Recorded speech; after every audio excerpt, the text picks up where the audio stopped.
Hello everybody. This video is the part of foundation series which we are running on our YouTube channel for CAB examination. Particularly this video pertains to the component of ABM, that is Advanced Bank Management, and right now we are covering module A in this particular series. अभी तक हमने unit 1 till unit 4 जो है cover कर लिया था. आज last part है यूनिट 5 का. Then we will consider it to be covered as well. तो 3 पार्ट्स में हमने डिवाइड किया है. This is the third part of unit 5. Okay, and as you know that अभी तक हमारे पास जो मॉड्यूल डी है वो भी कवर हो चुका है. अभी हमारा टारगेट क्या है? मॉड्यूल ए को कवर करेंगे हम. After that we will move on to module number B and lastly we will cover module number C. Okay, तो इसी ऑर्डर में we will try to cover it up, because ये ही अभी जो प्रेजेंट साइकिल्स हैं या प्रीवियस साइकिल्स कह लो आप, उनके लिए बेंचमार्क रहा है कि सबसे ज़्यादा क्वेश्चंस जो हैं वो मॉड्यूल बी में से आए हैं. Then you can say module D में से आए हैं लास्ट साइकिल में, एंड आफ्टर दैट ए और C interchangeably IIBF plays into that. Okay, तो यही एजेंडा रहने वाला है. And also let me remind you that in order to help you out in this preparation journey of CAB examination, we have come up with the CAB 2024 master course, wherein we will be covering all the 4 compulsory subjects of ABM, BFM, ABFM and BRBL comprehensively. बहुत ही comprehensive yet crisp वे में आपको पढ़ाया जाएगा through 400 plus concept classes. इनको आप video lectures भी बोल सकते हो अपने. फाइन.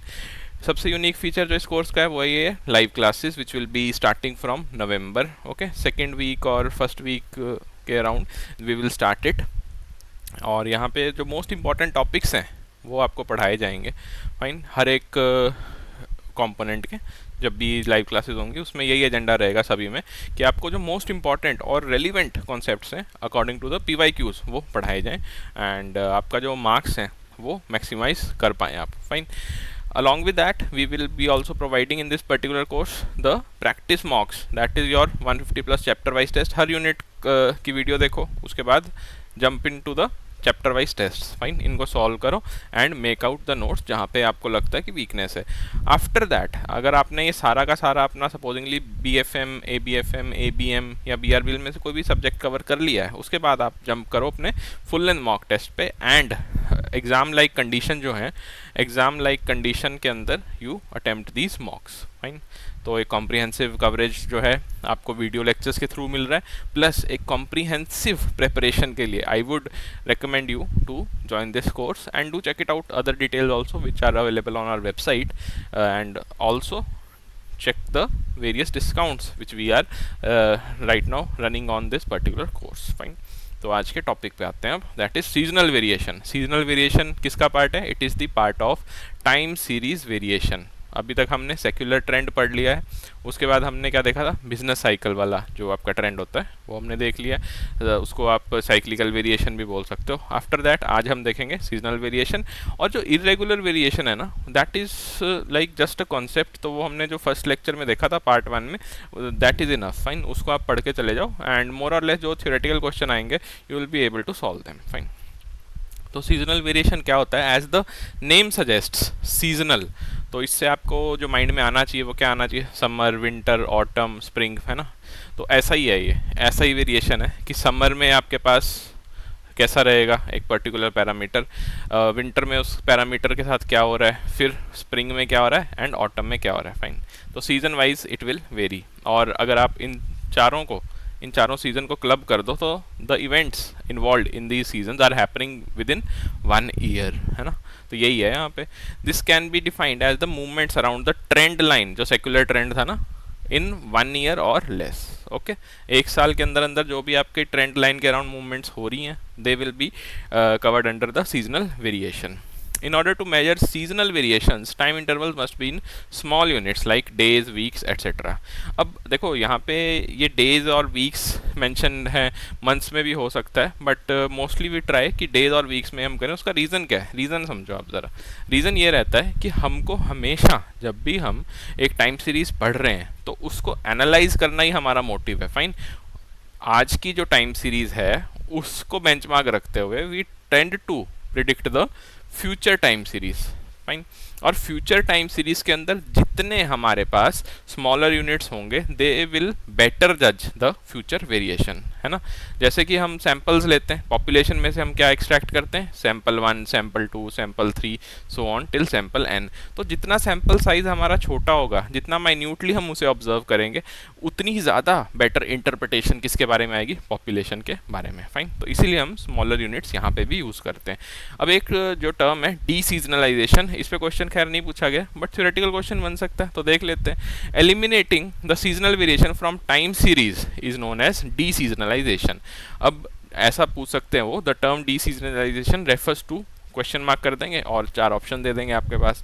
तो अगर आपको पता होगा कि एलिमिनेशन की बात हो रही है, we are eliminating the seasonal variation from the time series और द ट्रेंड, जो सेक्युलर ट्रेंड है उसमें से हम क्या करते हैं, सीजनल वेरिएशन को एलिमिनेट कर देते हैं and then we tend to study the variation, जो भी आपकी वेरिएशन बचती है, बिकॉज उसी के लिए हमारे पास मैथमेटिकल इक्वेशंस है। फाइन, इस पूरी प्रोसेस को क्या बोलते हैं, डी सीजनलाइजेशन। लास्ट लेक्चर में हमने क्या देखा था, रेजिडुअल्स, है ना। तो रेजिडुअल्स क्या थे वो आप कमेंट सेक्शन में बताओ मुझे, मोर और लेस आप इनको रिलेट कर पाओगे। फाइन, तो जो ग्राफ है वो ऐसा दिखता है कुछ सीजनल वेरिएशन का। यहाँ पे आपके पास देखोगे तो सपोजिंगली ये है जनवरी month and this is Feb, okay.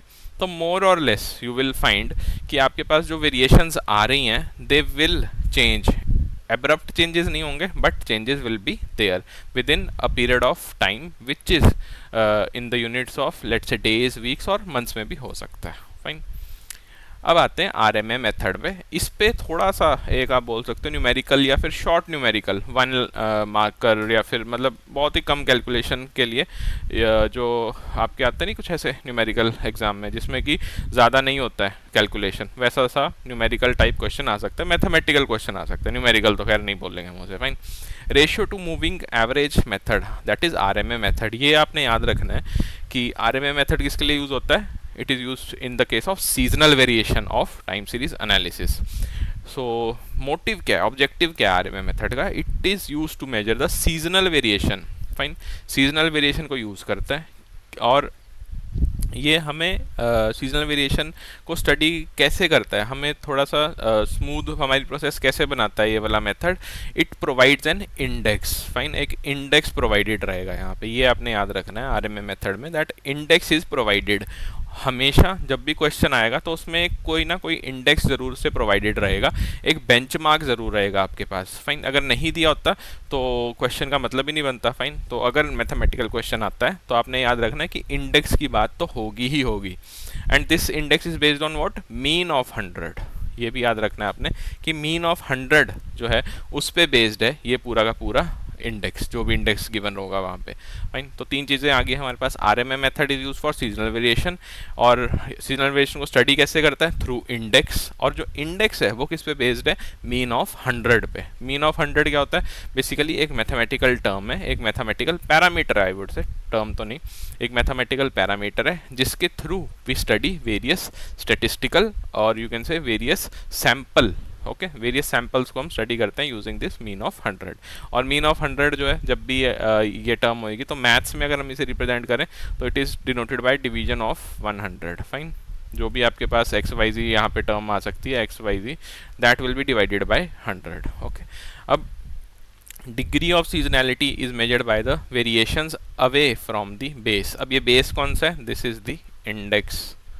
Fine, index along with the mean of 100. Fine, this is the you can say it is the base or the benchmark. अब एक एग्जांपल के थ्रू समझते हैं इसे, थोड़ा और क्लैरिटी मिलेगी। सीजनल वेरिएशन की बात हो रही है तो समर विंटर की बात कर लेते हैं थोड़ी सी, कि आइसक्रीम्स या फिर आप जो भी एग्जांपल लेना चाहो, यहाँ पे हमने लिया है लेक रिजॉर्ट का। तो देखते हैं, we know that more boats are rented in a lake resort during summer and the number decreases in winter. Winter में थोड़ी कम हो जाती हैं अकॉर्डिंग टू द पर्सन जिन्होंने एग्जाम्पल दिया है, उनके हिसाब से जो बोटिंग है that is more prevalent in the summers, और विंटर में थोड़ी कम हो जाती है। एग्जाम्पल ही है, वैसे तो क्या पता उल्टा ही होता हो। Okay, reverse is also true. If 20,000 boats are rented out in a year, fine, then the average per quarter should be what, 5,000, है ना। तो अभी जैसे हमने देखो थ्योरेटिकल कॉन्सेप्ट तो पढ़ा, उसको इम्प्लीमेंट करना भी आना चाहिए। माइंड में आपके हमेशा ये होना चाहिए कि हमने पढ़ तो लिया, अब जैसे ये हमने पढ़ा था कि स्मॉल यूनिट्स हैं यहाँ पे, स्मॉलर यूनिट्स में हम ब्रेक डाउन करते हैं या फिर स्टडी करते हैं उसे। बट अगर इसको हम इम्प्लीमेंट करें तो यहाँ पे देखो इस लाइन में इम्प्लीमेंट हो रहा है that if 20,000 boats are rented out in a year, ये तो हो गया एक पूरे साइकिल की बात। Then the average per quarter, quarter की अगर बात हो रही है तो हम बोलेंगे एक सीजन की बात हो रही है ना। हर एक क्वार्टर को अगर हम मेजर कर रहे हैं then we are talking about season 1, 2, 3 and 4। Then the average per quarter would be 5,000। Year से आप मंथ्स में आए, मंथ से आप डेज में भी जा सकते हो, फाइन। तो ऐसा नहीं है, डेज मंथ से वीक्स में भी जा सकते हो and then you can go towards the days also. तो ये चीज़ें याद रखनी है आपने, छोटी छोटी चीज़ें हैं बट एग्जाम्पल के थ्रू समझते जानी है और एग्ज़ाम में या फिर जब भी आप प्रैक्टिस करोगे उसमें इम्प्लीमेंट करनी है। तो 20,000 बोट्स हैं, एक साल में रेंट होती हैं एक पर्टिकुलर रिजॉर्ट में, ये हमें गिवन है। Supposingly this is given 20,000 boats are rented in a lake resort in a year. अब सेकंड जो चीज़ होगी वो आपको क्या गिवन रहेगी कि index for the summer quarter, index for summer quarter is 142, this is the index, fine. ऐसे ही होता है, अलग अलग पैरामीटर्स को यूज़ करके इंडेक्स बनाते हैं। इतना डेप्थ में तो जाने की ज़रूरत भी नहीं है हमें, इंडेक्स जो है वो बस पता होना चाहिए कि यूज़ होएगा सीजनल वेरिएशन में। इट इज़ 142 और आपको बोल दिया कि भाई एस्टिमेट करो number of boats rented out during the summer, summer में कितनी बोट्स रेंट आउट की जाएंगी या फिर की जा सकती हैं। ट्रेंड एनालिसिस है ना, फ्यूचर प्रिडिक्ट कर रहे हैं तो करते हैं इसको। सबसे पहले हम क्या करेंगे, ये तो 1 ईयर का हो गया तो इसको हम समर के क्वार्टर में, that is 1 quarter of the year में कन्वर्ट करेंगे। We will do what, 20,000 divide by 4, क्या आ जाएगा आपके पास समर के लिए, समर के लिए नंबर कितना आ जाएगा, इट विल बी 5,000, ठीक है। तो 5,000 मल्टीप्लाई बाय आपके पास जो भी इंडेक्स होएगा 142 एंड ये चीज़ जो लास्ट स्टेप है वो आपने ज़रूर से करना है हर क्वेश्चन में, mean of 100 dividing this by 100। तो ये आपके पास क्या आ जाएगा, it will give you what, it will give you the number of boats rented out during the summer in that particular lake resort and the answer would be 7100। ठीक है, छोटा सा mathematical question है, मैथ्स का question है, तो ऐसा question पूछा जा सकता है आरएमए मेथड से, बट थ्योरेटिकल क्वेश्चंस भी आ सकते हैं कि इंडेक्स यूज़ होता है, मीन ऑफ 100 यूज़ होता है, या फिर आपके पास कोई कॉन्स्टेंट यूज़ होता है, कुछ भी पूछ सकते हैं वो, फाइन। कोफिशिएंट यूज़ होता है कि नहीं होता, तो ये पता होना चाहिए कि इंडेक्स और मीन ऑफ 100 यूज़ होता है। अब आते हैं फोरकास्टिंग टेक्निक्स पे, last topic of this unit. Forecasting techniques again as the name suggest, forecast कर रहे हो आप कुछ, ऐसा नहीं है कि आपके पास पता है आपको कि फ्यूचर में क्या होने वाला है, आप प्रेजेंट या पास्ट की वैल्यूज़ कुछ होंगे आपके पास, कुछ बेंचमार्क होंगे जिनके through you are trying to study और observe things and then you are predicting the future. Time series forecasting is a technique for predicting future values through a sequence of time series data. Sequence is very important. Sequence कौन सा होएगा, आपके पास abrupt changes नहीं होने चाहिए। अगर 2016 till 2020 का data मुझे एनालाइज करना है तो ऐसा नहीं होगा कि 16 के बाद I will directly jump on to 18 and then 19 then 20, no, मेरे पास सीक्वेंस फॉलो होना चाहिए। बीच में 16 के बाद यहाँ पे 17 आना ही चाहिए, otherwise I won't be able to predict with you can say minimum error. Error तो होगा बट एरर को मिनिमाइज करना है हमें प्रिडिक्शन के through. 3 type of techniques are used. One is autoregressive model, then moving average model and autoregressive moving average. आपने ऐसे याद रखना है, AR model is for your future values. आप क्या करते हैं, पास्ट के डेटा लेते हैं and you try to predict the future values, fine. ये तो हमें सबको ही पता है कि फोरकास्टिंग में क्या होने वाला है, फ्यूचर ही प्रिडिक्ट कर रहे हैं। मूविंग एवरेज मॉडल में आप क्या करते हैं, यहाँ पे आप कॉम्प्रिहेंसिव वे में ओवरऑल ट्रेंड को स्टडी करते हैं। This model calculates the overall trend in a data set. Overall trend अब क्या होगा, समझने की कोशिश करो। पास्ट से आप प्रेजेंट जो आज का टाइम है उसको स्टडी करना चाह रहे हो, फाइन। और ऑटो रिग्रेसिव मूविंग एवरेज क्या है, इन दोनों का सम लगा लो एक तरह से, सिर्फ समझने के लिए मैं कह रहा हूँ, ऐसा सम तो नहीं होता है बट सिर्फ समझने के लिए कि चीज़ें आपके माइंड में बैठ जाएँ।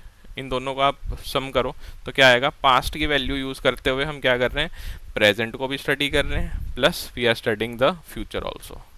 तो ये हो जाएगा आपका ARMA model, fine. It uses past data to predict current, that is present and future values. तो ये आपने एब्रीवेशंस भी याद रखनी है, AR model, MA model, ARMA model.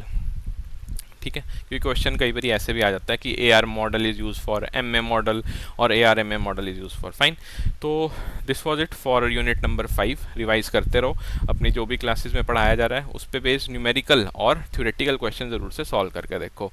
If you like the content which we are providing on our YouTube channel, you can consider subscribing it. The channel's name is EduTab Jab Cab, and in case you have any query, drop a mail to us at hello@edutab.co.in.